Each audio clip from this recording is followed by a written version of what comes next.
In the quiet town of Eldridge, there lived a man named Oliver Grant, who harbored a dark gift, or curse as he would often refer to it. From the day he turned 15, Oliver had possessed the unnerving ability to see the exact moment and manner of a person's death. The visions would appear unbidden, hauntingly vivid, and unshakable. This eerie foresight was not only a burden but a curse that seemed to dictate the very course of his life. Oliver's gift began one fateful evening when he was alone in his room, reading a book by candlelight. The flickering shadows played tricks on his eyes, and suddenly he saw a vision of his father falling from a great height. The image was so real that Oliver could almost hear the thud of impact. Terrified, he rushed downstairs, only to find his father having a heart attack. Oliver's frantic efforts to get help saved his father's life, but this act of heroism came with a cost.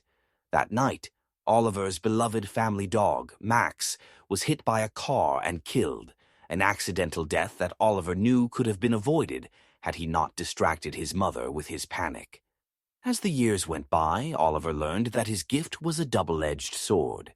Each time he prevented a death, another life was inevitably claimed in its place. The burden of saving people and the subsequent price of their lives weighed heavily on his conscience. His once simple life became a series of calculated decisions and agonizing choices, each act of bravery shadowed by a cruel twist of fate. By his early 20s, Oliver had become somewhat of a recluse, hiding away from society to avoid the terrible burden his gift imposed. But it wasn't long before his isolation drew him back into the realm of everyday life, where he found himself working as a nurse in a small hospital. His decision to work in healthcare was motivated by his desire to help as many people as possible, but it came with its own set of moral dilemmas. One day, while working a particularly grueling shift, Oliver saw a vision of a young girl named Emily being crushed under a fallen beam. Emily was a patient with a rare blood disorder, and Oliver knew that if he did not act, she would die.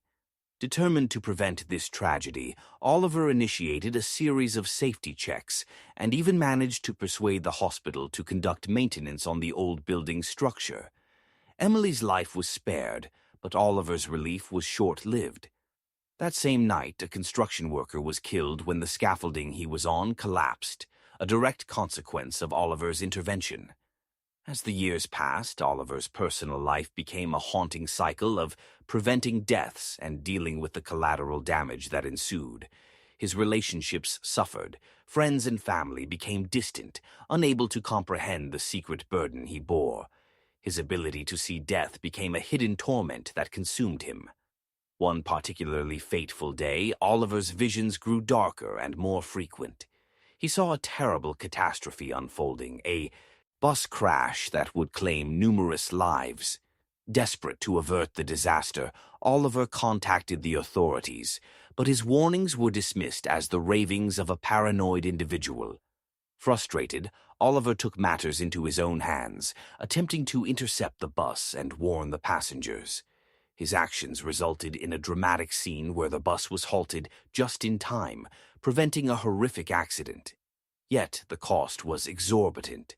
A fire broke out in a nearby residential building, killing several innocent people who had been left without proper escape routes due to the chaos caused by Oliver's intervention. The scope of the tragedy overwhelmed him, and the town began to turn against him. Rumors spread about a man who seemed to bring more misfortune than he prevented. Oliver, now a pariah, retreated further into isolation, tormented by the consequences of every good deed. He continued to see the deaths of those around him, unable to stop himself from intervening, despite knowing the price. His mental state deteriorated, and he became a shadow of his former self, haunted by a constant parade of death and destruction. In the end, Oliver found himself alone in a decrepit old house, the weight of countless lives lost pressing down upon him. His final vision was of his own death, an old man collapsing from the sheer strain of a life lived in torment. The irony was not lost on him. As he succumbed to the weight of his gift, Oliver finally understood that his life had been a tragic cycle of sacrifice and loss, a relentless loop that had made him both savior and destroyer. As his vision blurred and darkness took hold, Oliver realized that he was finally free from his burden. Yet, in that final moment, the weight of all the lives lost and the sorrow he had caused hung heavy in the air, leaving behind a legacy of sorrow and the haunting reminder of a man who could see death but could never truly escape its grasp.